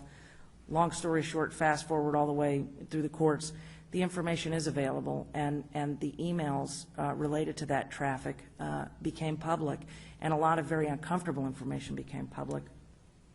We hear often about the differences about PASHE and the university, the state-related universities, and I'm only focusing in this moment on Penn State because of the Sandusky scenario. But when that situation occurred, it was the #1 issue that brought to the Office of Open Records the highest volume of requests and appeals related to that. Of course, because Chapter 15 is limited in what it's required to be provided, none of that information became available under this right to know law. And I offer that to you as an example of some of the differences about the state system, of course, and related to the state-relateds. A few other things to consider and maybe look at. I've had the opportunity to speak to folks at the University of Illinois, at the University of Wisconsin, who've been dealing for quite some time, similarly situated with their equivalent Freedom of Information Acts. And, they've not been without controversy either. If you look at Illinois, they had an issue with which donors got the best tickets available. And, but also importantly, at Wisconsin, there was the whole issue about removing Governor Scott in terms of his union support. And because those universities were covered under the Freedom of Information Act, some enterprising folks were able to determine where that whole issue began. They filed a right to know request, and it was related. They were able to obtain that information through emails, and as it turned out, it happened to be some faculty members that were generating some of that concern. And so, one thing I think that as you consider whether to cover the state-relateds, I think that as you look around the country, there's no university that's not without, there's no institution, Office of Open Records included probably, that's not without those, sort of squishy moments of embarrassment if a public record is released. But as you guys, as the Senate and the House consider, whether to cover those state-relateds given the amount of money that they give, these are just some things to be considering. The gentleman from Temple mentioned the privacy concerns. Those are already addressed. You guys did a great job of addressing those already in the right to know law. So for the concerns that were raised, at least before you today, 3/4 of them have been addressed already in the current right to know law. And obviously, if you had more specific questions about that, we would talk about that as well. Keep also in mind with the person that suggested the cost issue.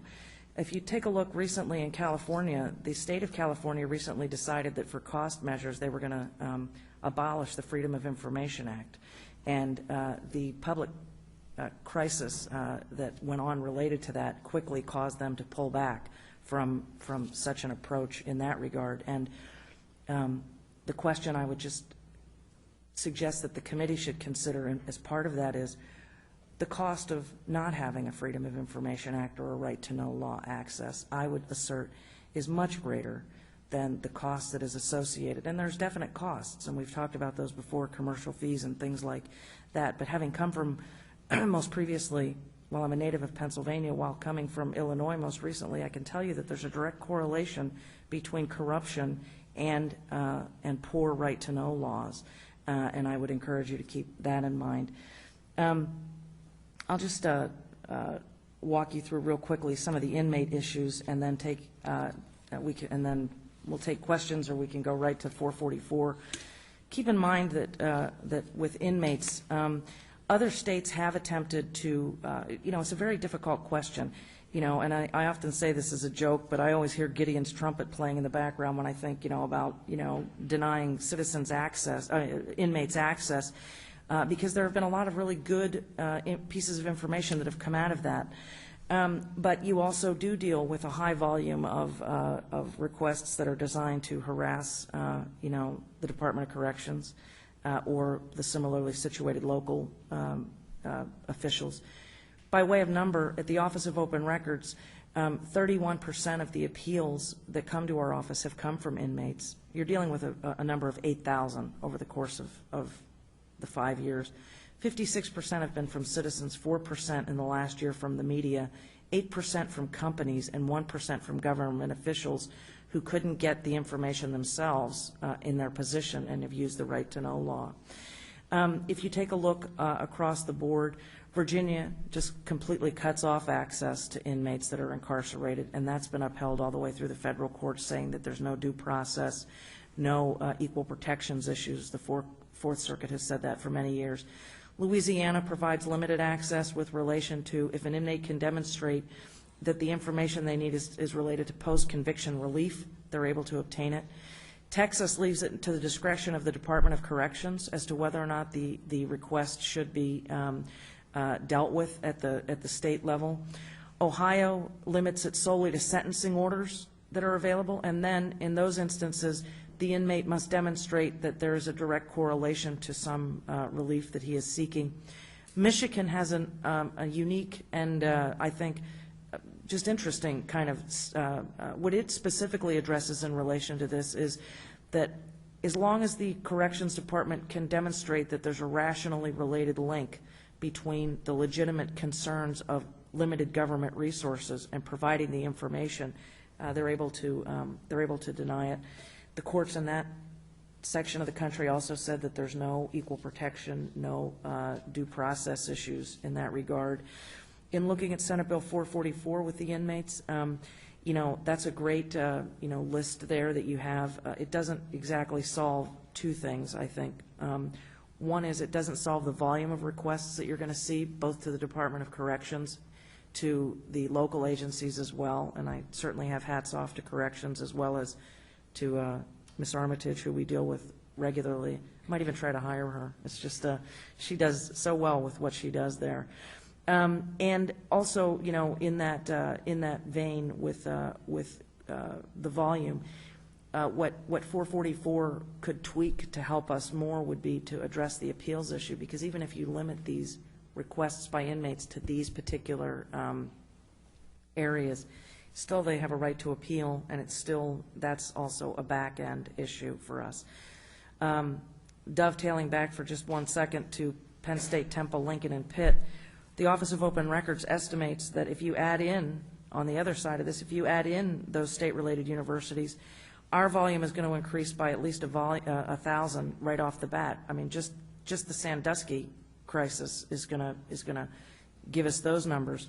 Not even to mention the fact that the Barnes Foundation with their, the Lincoln University with their very limited numbers are going to be dealing with the Barnes Foundation art issue, and I think you'll see a lot of right-to-know traffic in that regard. And Temple and the University of Pittsburgh, I'm sure, have their own unique issues that will draw that. So the volume on that, as well as with inmates, is going to be incredible. And trying to get to the heart of that, I think, is I think a combination of one of these other states where you're doing something to address, at least on the inmate side, what some of these other states have done in relation to this might be a good thing to factor in.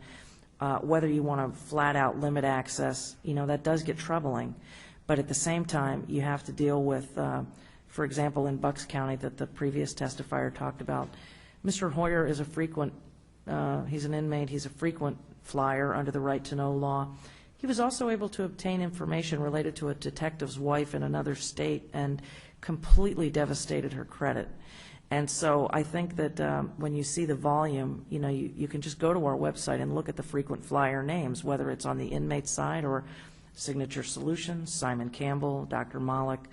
You know, there's a lot there. Not that they shouldn't be able to use it and can, but I do think that it's appropriate to try to strike a better balance between the absolute critical goal of open government in the Commonwealth and making sure that that we do it in the right way.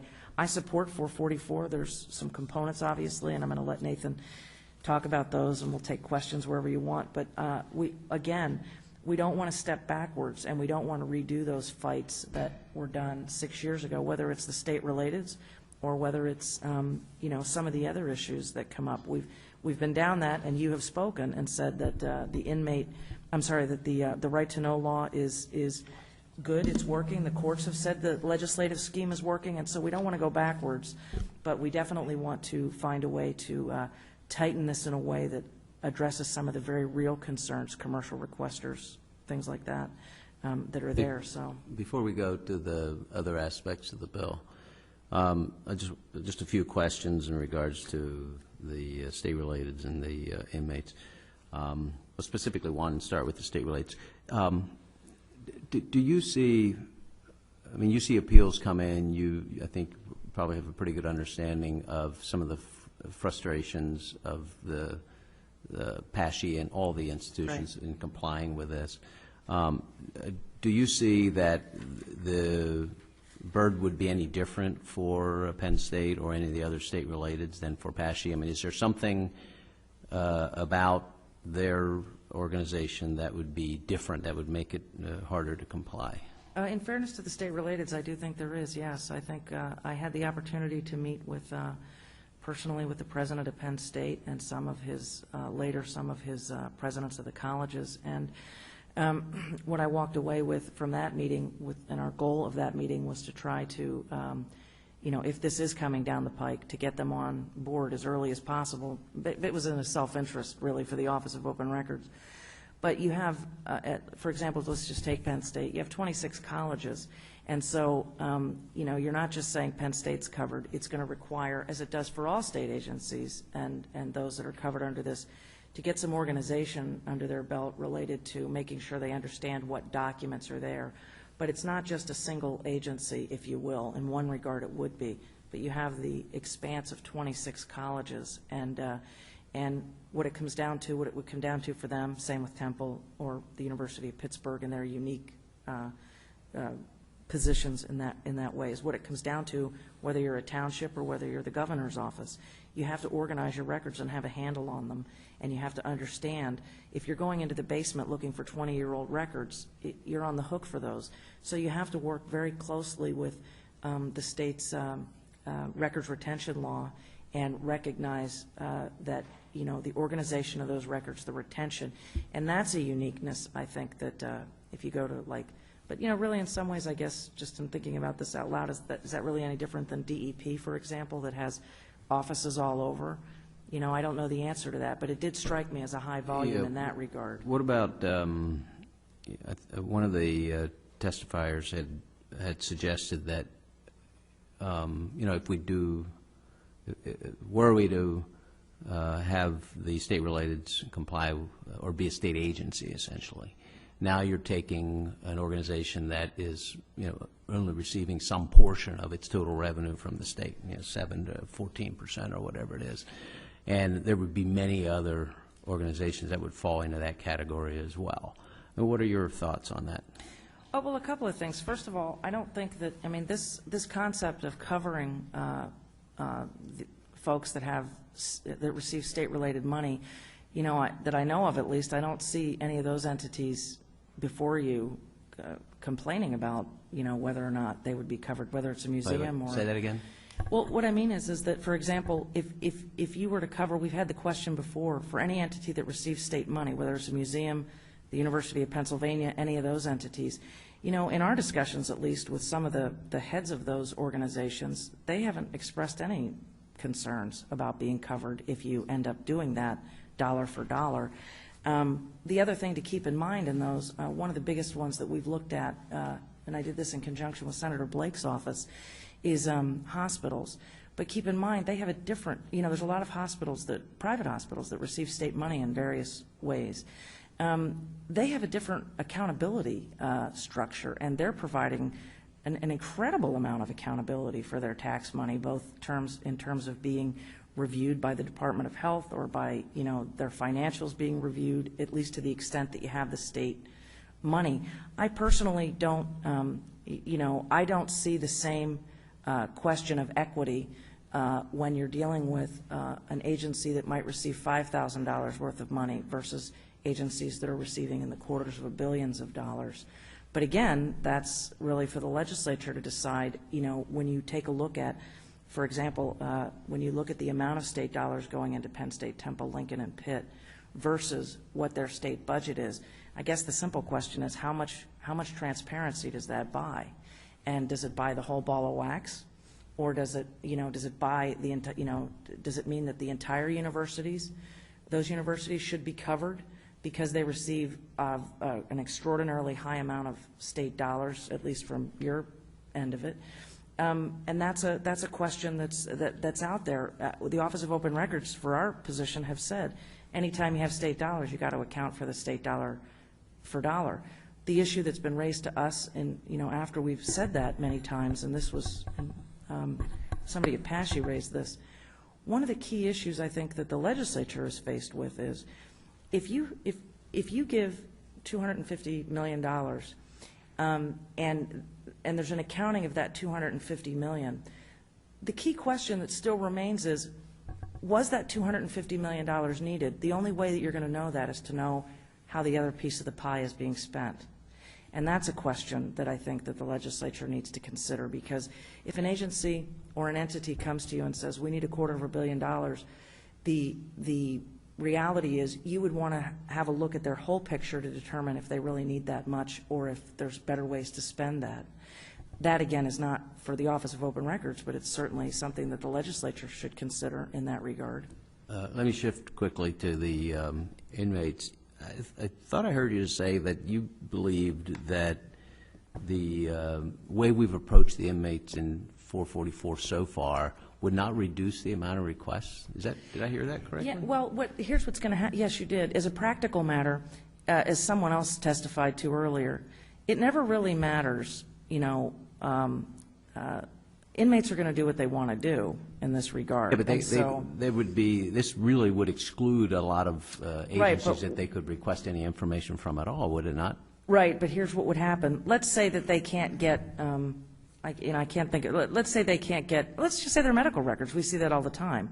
They're entitled to that under a different law, but let's say this excludes them from coming to get, document X.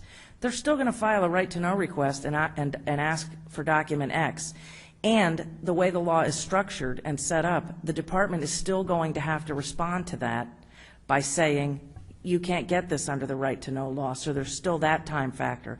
Then let's say the department does it beautifully and says, look, here's the law, it says you can't get it. They still have a right to appeal. And they come to us, and then they appeal what we know the law has said. And we see this now.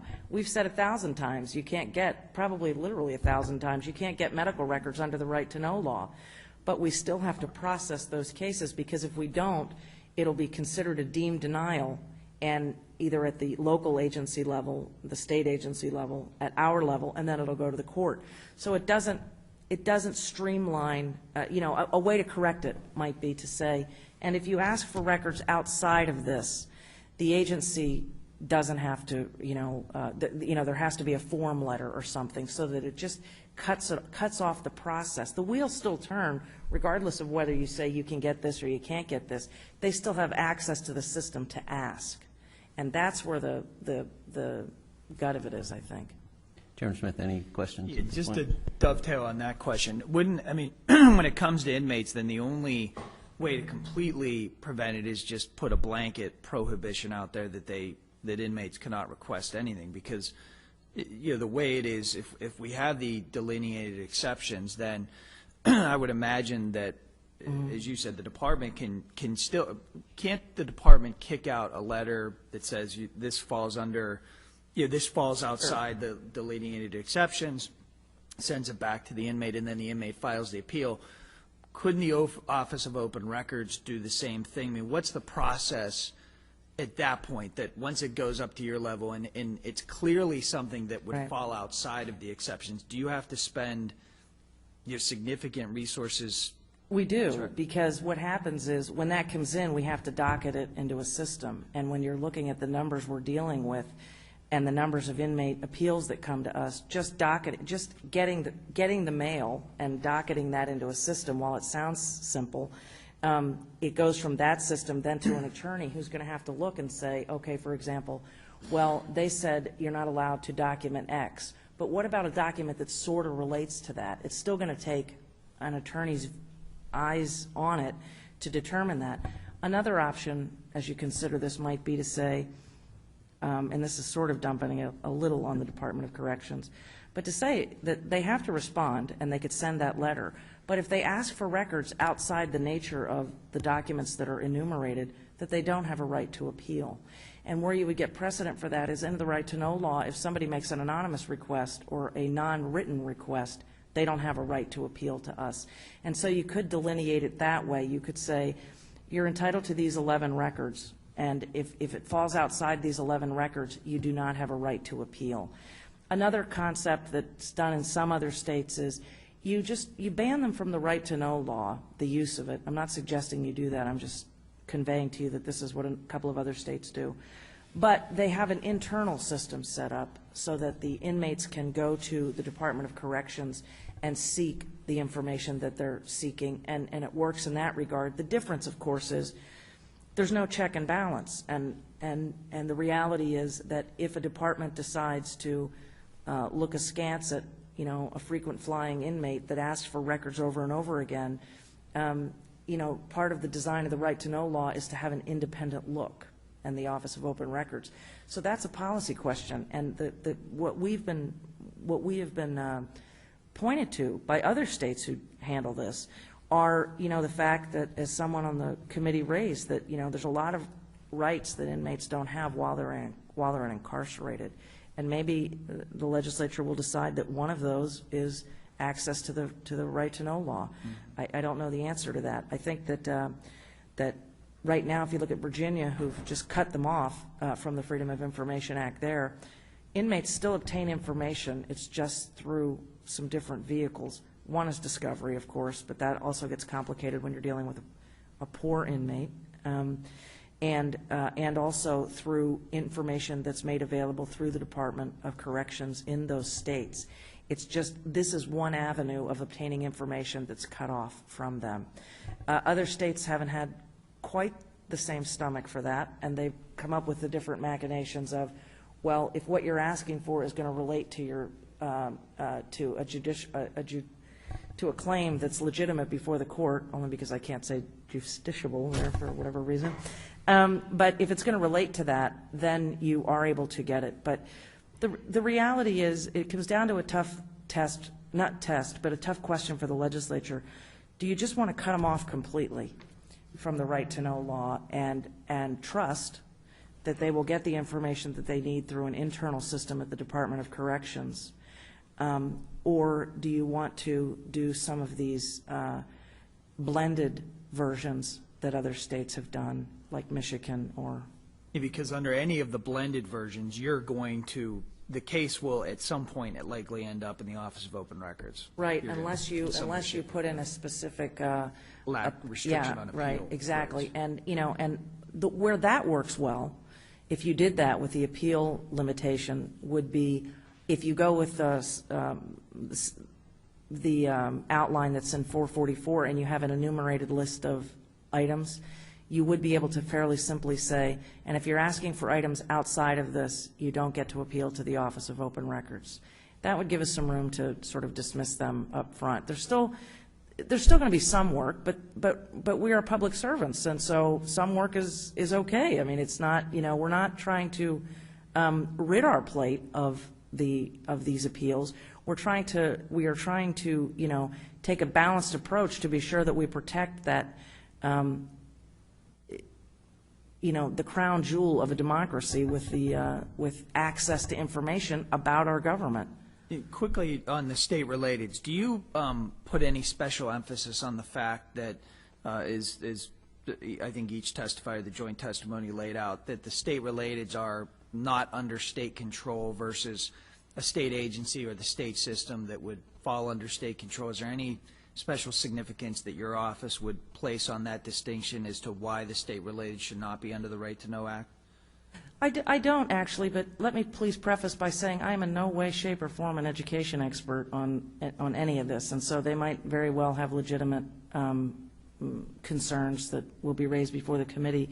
Where I think, however, that argument would fail would be the fact that the state relateds are not exempt from, state oversight or federal oversight in terms of the Department of Education or things like that. So to suggest, in my limited view, to suggest that somehow distinguishes them in a way that would lead the legislature to completely leave them off the right to know list, I think fails. And do you, I know you said that there are certainly distinctions, particularly relative to Penn State, with some of the satellite campuses and some of the operations outside of State College, but do you, in your background and your knowledge of other states, is Penn State uniquely situated relative to other Big Ten institutions as to, for some supporting reasons why, for instance, Penn State should not be under Pennsylvania's right to know law, whereas Illinois may be under Illinois' right to know law? Not that I'm aware of, but keep in mind that is in no way, I wouldn't necessarily be aware of it in this particular role. What I can tell you in my discussions with, the University of Illinois, with the University of Wisconsin, and Berkeley, and the entities that are equivalent to our entity in those states. At the beginning, there was a tremendous amount of pushback of the level of their coverage, but now it's routine, it's part of it, and I think that one of the things that was remarked to me that I think is interesting is the fact that these institutions have, in some cases, up to 90,000 students, right? And so the admissions process alone has to be mind-numbing. And if you can get your head around that, you might be able to, there's got to be a way to, if the legislature does choose to cover them, to make it work. I mean, it would be interesting, and we just haven't had the resources to do it further than a few phone calls, but it would be interesting to see how similarly situated universities across the country do that and hear some of their issues and concerns. And just one underscore to that, I assure you that if you cover state relateds, it's like covering PASHE or any other thing. It's not that all of a sudden the filing cabinet drawer, here's the key and you get to go in. That's not what we're dealing with here. More information than not will be able to be withheld even if you do cover these state-related institutions by the mere fact of the fact that we have 30 exceptions in this law. This by no means is the most aggressive in the United States or even federally in that regard. And so I do think that it would be a tremendous effort on the state-related parts to come under this and to even just sit down and figure out how to come under it. But the reality is if anyone's operating under the misconception that you're going to see, thousands and thousands and thousands of records pour out, I don't think that's the case. And also, I would like to say this. If somebody is looking to fix 444 because they think it would prevent a Jerry Sandusky scandal, it wouldn't. You could have the strongest right to know law in the United States of America, and those horrific crimes were still going to happen. The difference is that you might have found out a little earlier in this regard. And as the deputy director has often pointed out, something that I've missed regularly, we got right-to-know requests related to Penn State and the Sandusky scenario. We didn't know that at the time, but in retrospect, when you look at these requests from the newspapers, they knew something was going on, but they immediately got dismissed out our door because Penn State wasn't covered. Not that I'm not suggesting that that's a reason to do it. I think it's unfair for Penn State to bear the mantle that if there would have been a strong right-to-know law, this could have been solved. I don't think that. There may have been things that have been done differently along the way to get it lots earlier, but for anybody that's thinking that a rewritten right-to-know law is going to prevent the next Jerry Sandusky, save your ink. Thank you. Thank you, Mr. Chairman.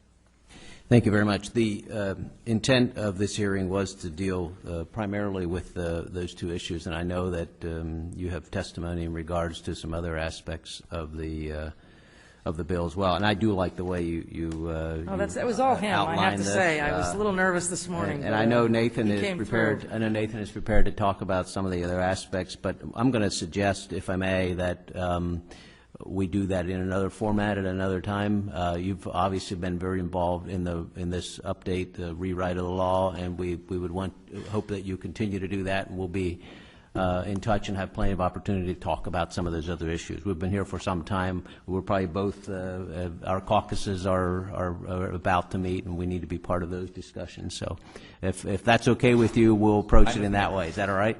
All right. Yes, sure. Just a very brief follow-up. This is something we discussed at the prior hearing related to charter school compliance. I thought I was going to get away without charter schools With today.